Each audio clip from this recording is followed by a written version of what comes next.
been forced to protect it in an underground world.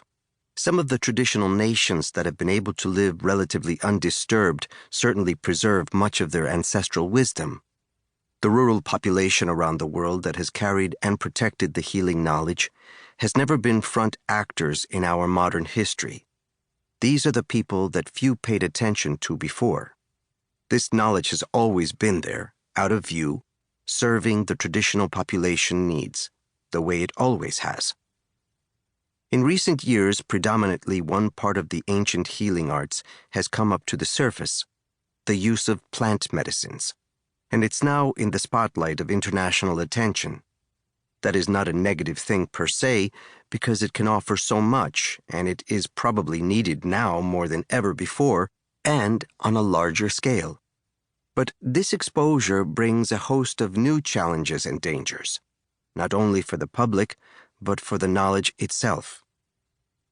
Now that we are in the 21st century, we are once again witnessing a similar clash of cultures that occurred back in the colonial times. When a traditional spiritual knowledge is quickly absorbed without necessary time taken to understand its principles and delicacies, it is transformed into a product of consumption. The odds that the modern world will need to take in and embrace this traditional knowledge is high, though it's essential that the Western world makes an effort to adapt and explore a respectful mindset for embracing and understanding the benefits of the ancient healing arts. My personal practice has never been on a large scale. After being a student and an apprentice, I spent many years working in rural areas of my home country, Peru. Most of my friends and clients in Peru live a life strongly connected to the land. Their lives are not filled with material possessions, but their inner worlds are of great richness and structure. Later, life brought the opportunity to me to help people from other countries. I have always helped them in the same way I have helped my fellow Peruvians, while also trying to assist them in understanding the proper mindset for receiving the medicine force. During those years, I was told many times, especially by people who were quite experienced in plant medicine ceremonies and other practices, that I should one day write a book. In that book, I should share my understandings about the healing force and the plant medicine protocols, how plant medicines work, how to understand and navigate the experiences, the codes of the invisible language, and the nuances of this healing art. I have heard several times, "I wish I had this knowledge before so that I could have avoided my difficult plant medicine experience," or, "If I had known this before, I could have understood better my previous plant ceremony experiences." This book has come to fulfill those requests, and it's my hope that it will be a positive contribution to the international community.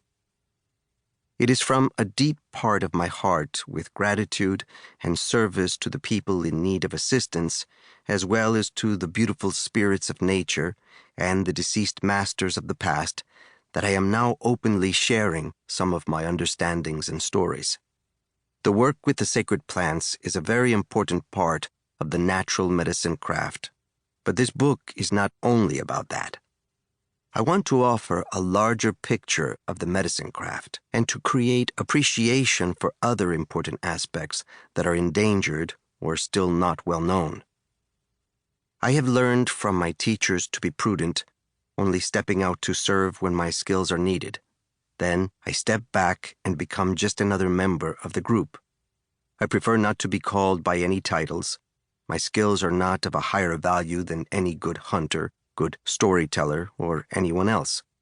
To stay discreet in the visible increases your power in the invisible.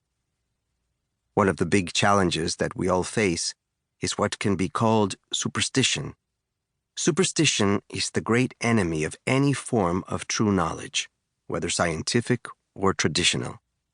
Superstition bends the perception of reality, and it creates artificial truths driven by the needs of our personal fears and ambitions.